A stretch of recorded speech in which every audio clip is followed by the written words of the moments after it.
Hello friends, दोस्तों कैसे हैं आप? जी हाँ दोस्तों, आपकी आज और लेके आ गए हैं फिर से एक इंटरटेनिंग डिबेट वीडियो। आज के इस डिबेट वीडियो के अंदर हम देखेंगे कंचना यादव आरजेडी की प्रवक्ता है, उसके अलावा अंजना ओम मोदी की लाडली दलाल पत्रकार पत्रकार नहीं एंकर, उसके अलावा शहजाद पूनावाला जो कि सुधांशु त्रिवेदी का दूसरा रूप है या फिर कहे चेला है। तो वीडियो बड़ा एंटरटेनिंग, वीडियो को लास्ट तक जरूर देखिएगा। जी आपके पास आते हुए सवाल यह है कि तेजस्वी यादव खुद एक युवा नेता है और वो कोशिश कर रहे हैं आपकी पॉलिटिक्स में वो अपनी जगह बनाए और उन्होंने पिछले चुनाव में बनाई, लेकिन जब बात लोकसभा की आती है तब महिलाएं हो युवा हो सब प्रधानमंत्री की तरफ जाते हैं, उनकी लोकप्रियता बढ़ चढ़कर बोलती है और इसी वजह से खाता नहीं खुला था आप लोगों का पिछले। ये झूठ है, झूठ है, झूठ है। वाह बेटा, लगता है तुम गू खा के ही मानोगे। तेरा तो गेम बजाना पड़ेगा। आपको बता दें कि हमें बहुत गर्व है कि आज अंतर्राष्ट्रीय महिला दिवस के अवसर पर 5 विधान परिषद की जो उम्मीदवार की घोषणा की गई है बिहार में, उसमें 5 में से 3 महिलाएं हैं। ये नाम लेना शायद भूल गए थे, एक ही नाम बस लिए हैं। और दूसरी बात मैं आपको बता दें कि आप 1999 से ही बात क्यों कर रही हैं। पहली लोकसभा में हम देखें तो 78 मिलियन महिलाएं जो है वोट की हुई थी और वो धीरे धीरे एक प्रोसेस होता है, उसके तहत आकर आज 2019 में 0.17% जो महिलाओं का मतदान था वो पुरुषों के भी मतदान से ज्यादा था। ये एक दिन का काम नहीं है और ये किस लिए हुआ और कैसे हुआ, इसके लिए हमें 2004 और 2009 वाली सरकार में जाना पड़ेगा। उस समय महिलाओं के लिए जो व्यवस्था की गई, चाहे वो घरेलू हिंसा से महिलाओं की सुरक्षा। आप ये मत समझना कि हम लोग डरपोक हैं। नहीं, मेरे दादा परदादा लड़ाकू थे और इसके खानदान में तो शूरवीरों का खून दौड़ रहा है। हाँ, इससे मेरी जगह ये लड़ेगा।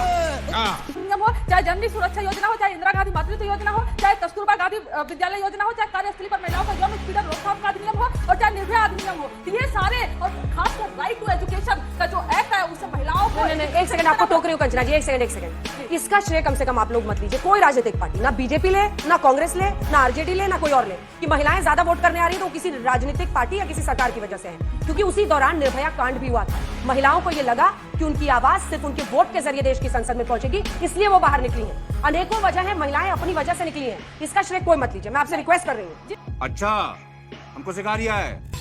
तेरा तो गेम बजाना पड़ेगा। महिलाओं ने अपनी आवाज खुद, ये नहीं कि आपने कुछ कर दिया ऐसे महिलाएं ज्यादा आप करिए, लेकिन जब क्रेडिट प्रधानमंत्री नरेंद्र मोदी जी को देने हेलो पेट तो खाड़ो पुरवा। हेलो क्या खाड़ो? मैं खाड़ो नहीं खोदूंगा। नथी थोड़ी बहुत गुजराती मुझे भी आती है। नहीं जम्मू नथी भाड़ में ये ज्यादा साले गड्ढा खोद जाके साले गुजराती समझता नहीं, मेहनत पड़ेगी तब मजा आएगा। वो भी नहीं ले सकते, लेकिन आज अगर महिलाओं का परसेंटेज बढ़ा है तो एक वजह है महिलाओं की शिक्षा जैसे जैसे बढ़ती गई है, जागरूकता बढ़ती गई है, वो समझती गई है कि हमें कौन सी सरकार चुननी है। और इसलिए हम कहते हैं कि 2024 का जो इलेक्शन होने वाला है वो 4 क्रूशियल पॉइंट पे। पहला, बेरोजगारी जिसकी सबसे ज्यादा मार महिलाओं पर है। अरे 1200 सिलेंडर किसने दाम बढ़ाया था? नेहरू जी ने नहीं बढ़ाया था, आप लोगों ने बढ़ाया और 100 रुपए कम कर दिया, तो उससे क्या ताली ठोक रहे हो? और दूसरा जो मुद्दा है पेपर लीक महिलाओं से अफेक्टेड नहीं है। 50% महिलाएं जो पढ़ाई कर रही है, 50% महिलाएं भी उसमें अफेक्टेड है। 22 करोड़ लोग एग्जाम में अपियर हो रहे हैं और उसमें बात तो सही है।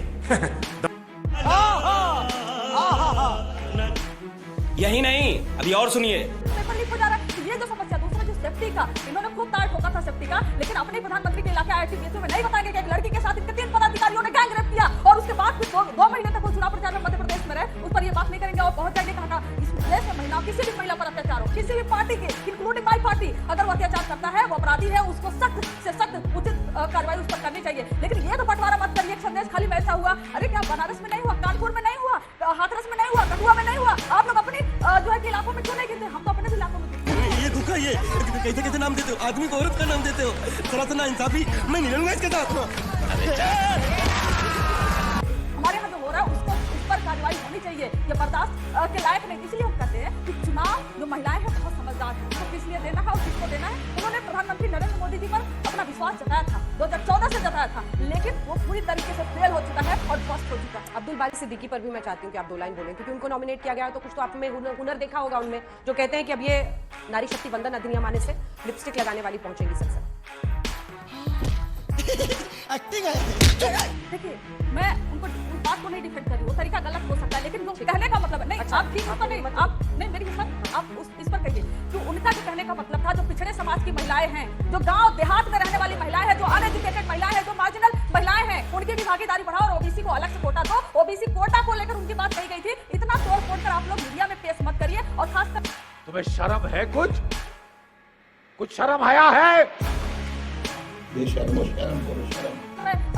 बीजेपी के प्रवक्ता जिनसे मैं बहुत इज्जत खुद ही करती हूँ, कहा कि मैं गलत कहा करती उन्होंने, हूँ। तरीका गलत था। आपने नहीं, खुद ही मैंने कहा। कहा ना, मैंने कहा कि तरीका ऐसे गलत। बाल कटी महिलाओं को लेकर शरद जी पर हुआ था, लेकिन दोनों का मेन मुद्दा था कि जो पिछड़े समाज से आने वाली महिलाएं तो हैं, वो बोलिए जो ना। पढ़ी नहीं है, मैं तो बोल वो रही हूँ बोलिए। आपसे, जो पढ़ी लिखी नहीं है, जो पिछड़े समाज से महिलाएं, उनका रिप्रेजेंटेशन देना है, वैसे तो आप किसी को समझा अलग रही से हैं, कोटा वैसे भी दीजिए, बोला जा सकता है। अलग से कोटा दीजिए उसको। अभी तो एनडीए में गए नीतीश जी, क्या बोला था आप लोगों ने? खूब उस पर चर्चा किया था, खूब चर्चा किया। था, लेकिन आप नहीं उस पर कहेंगी। क्या करना उन्होंने क्या पॉपुलेशन कंट्रोल पर बिहार की विधानसभा और विधान परिषद में जो बोला था, कहना क्या है? आप बताइए, लिख के दीजिए, मैं बोलती हूँ, जो आप देंगे मैं पढ़ दूँ। नहीं, उन्होंने उनकी भाषा अश्लील नहीं क्या जाबा जाबा तू मेरी बात सुनेगा कि नहीं? दिखाऊं अपने हाथ की गर्मी? ये तो बिल्कुल ठंडा है। मैं तुम दोनों को दिखाता हूँ, दोनों को दिखाता हूँ। क्योंकि वो बीजेपी तो के साथ मतलब आज महिलाओं युवाओं पर है, तो आप चाहती हैं नीतीश बाबू पे मैं बोलूं? ब्रिजभूषण शरण आप सिंह, लिख के दीजिए ना, मैं बोलती हूँ। ब्रिजभूषण शरण सिंह जो है अब वो बहुत अच्छे देवता हो गए हैं, जो महिलाओं के छाती पर हाथ रखकर समाज से करते हैं। इनकी अभी टिकट देंगे उनको, ये ठीक है। इनके पदाधिकारी जब काम करते हैं तो संजय, ये लोग डिफेंड करते हैं। बस हवा निकल गई। तुम चुल्लू भर पानी में जाके डूब के मर जाओ।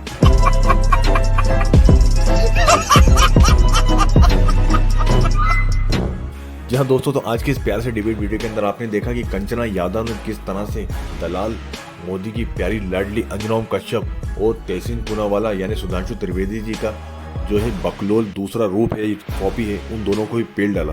उम्मीद है दोस्तों वीडियो आपको अच्छा लगा होगा। वीडियो अच्छा लाइक और चैनल को सब्सक्राइब करें। Thanks for watching.